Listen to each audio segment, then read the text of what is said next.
Éphésiens, chapitre 1. De la part de Paul, apôtre de Jésus-Christ par la volonté de Dieu, aux saints qui sont à Éphèse et qui sont fidèles en Jésus-Christ, que la grâce et la paix vous soient données de la part de Dieu notre Père et du Seigneur Jésus-Christ. Béni soit le Dieu et Père de notre Seigneur Jésus-Christ, qui nous a bénis de toute bénédiction spirituelle dans les lieux célestes en Christ.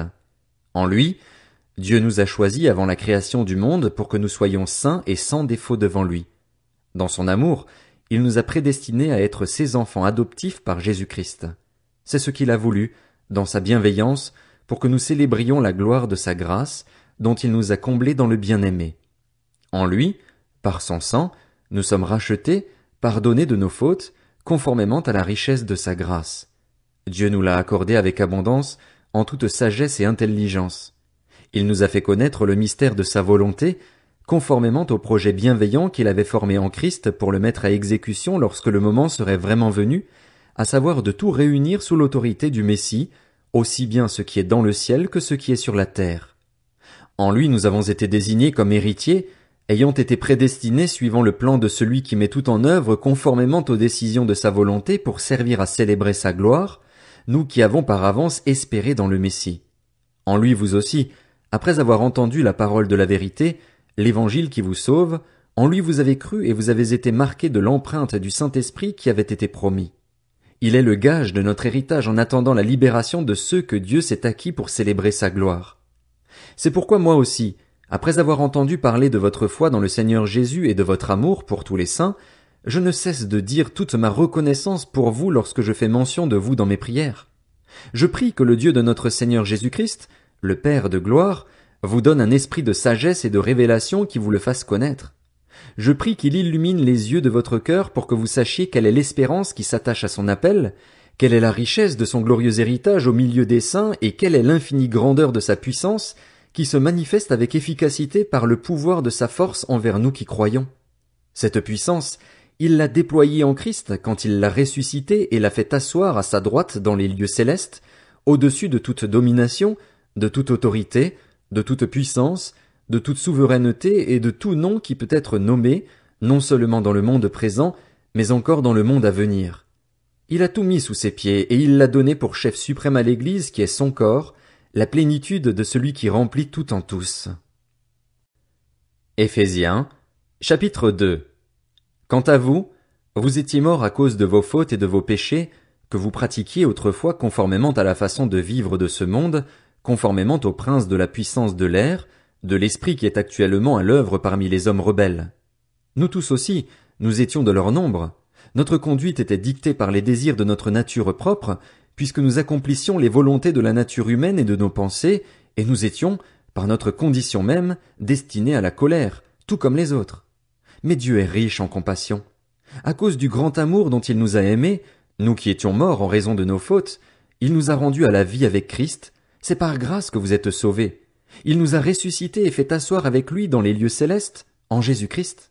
Il a fait cela afin de montrer dans les temps à venir l'infinie richesse de sa grâce par la bonté qu'il a manifestée envers nous en Jésus-Christ. En effet, c'est par la grâce que vous êtes sauvés, par le moyen de la foi. Et cela ne vient pas de vous, c'est le don de Dieu. Ce n'est pas par les œuvres, afin que personne ne puisse se vanter. En réalité, c'est lui qui nous a fait. Nous avons été créés en Jésus-Christ pour des œuvres bonnes que Dieu a préparées d'avance afin que nous les pratiquions. C'est pourquoi, souvenez-vous qu'autrefois vous étiez identifiés comme non-juifs dans votre corps, appelés incirconcis par ceux qui se disent circoncis et qui le sont dans leur corps, par la main de l'homme. Souvenez-vous qu'à ce moment-là vous étiez sans Messie, exclus du droit de cité en Israël, étrangers aux alliances de la promesse, sans espérance et sans Dieu dans le monde. Mais maintenant, en Jésus-Christ, vous qui autrefois étiez loin, vous êtes devenus proches par le sang de Christ. En effet, il est notre paix, lui qui des deux groupes n'en a fait qu'un et qui a renversé le mur qui les séparait, la haine. Par sa mort, il a rendu sans effet la loi avec ses commandements et leurs règles, afin de créer en lui-même un seul homme nouveau à partir des deux, établissant ainsi la paix. Il a voulu les réconcilier l'un et l'autre avec Dieu en les réunissant dans un seul corps au moyen de la croix, en détruisant par elle la haine. Il est venu annoncer la paix à vous qui étiez loin et à ceux qui étaient près. À travers lui, en effet, nous avons les uns et les autres accès auprès du Père par le même esprit. Ainsi donc, vous n'êtes plus des étrangers ni des résidents temporaires. Vous êtes au contraire concitoyens des saints, membres de la famille de Dieu. Vous avez été édifiés sur le fondement des apôtres et prophètes, Jésus-Christ lui-même étant la pierre angulaire. C'est en lui que tout l'édifice, bien coordonné, s'élève pour être un temple saint dans le Seigneur. C'est en lui que vous aussi, vous êtes édifiés avec eux pour former une habitation de Dieu en esprit. Éphésiens, chapitre 3. Moi, Paul, je suis le prisonnier de Jésus-Christ pour vous, les non-juifs, si du moins vous avez appris comment je fais part de la grâce de Dieu qui m'a été confiée pour vous. C'est par révélation qu'il m'a fait connaître ce mystère tel que je l'ai déjà décrit en quelques mots. En les lisant, vous pouvez vous rendre compte de la compréhension que j'ai du mystère de Christ. Il n'a pas été porté à la connaissance des hommes des générations passées comme il a maintenant été révélé par l'Esprit à ses saints apôtres et prophètes.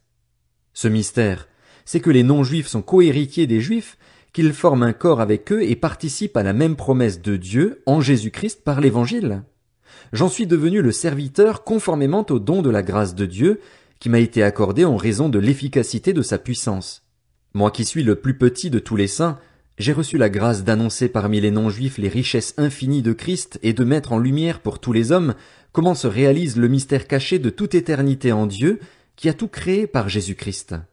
Ainsi, les dominations et les autorités dans les lieux célestes connaissent maintenant par le moyen de l'Église la sagesse infiniment variée de Dieu, conformément au plan éternel qu'il a accompli en Jésus-Christ notre Seigneur. C'est en Christ, par la foi en lui, que nous avons la liberté de nous approcher de Dieu avec confiance. Aussi, je vous demande de ne pas perdre courage à cause des souffrances que j'endure pour vous, elles sont votre gloire. Voilà pourquoi je plie les genoux devant le Père de notre Seigneur Jésus-Christ, de qui toute famille dans le ciel et sur la terre tient son nom. Je prie qu'il vous donne, conformément à la richesse de sa gloire, d'être puissamment fortifié par son esprit dans votre être intérieur, de sorte que le Christ habite dans votre cœur par la foi. Je prie que vous soyez enracinés et fondés dans l'amour, pour être capable de comprendre avec tous les saints quelle est la largeur, la longueur, la profondeur et la hauteur de l'amour de Christ, et de connaître cet amour qui surpasse toute connaissance, afin que vous soyez remplis de toute la plénitude de Dieu. À celui qui peut faire, par la puissance qui agit en nous, infiniment plus que tout ce que nous demandons ou pensons, à lui soit la gloire dans l'Église et en Jésus-Christ, pour toutes les générations, au siècle des siècles.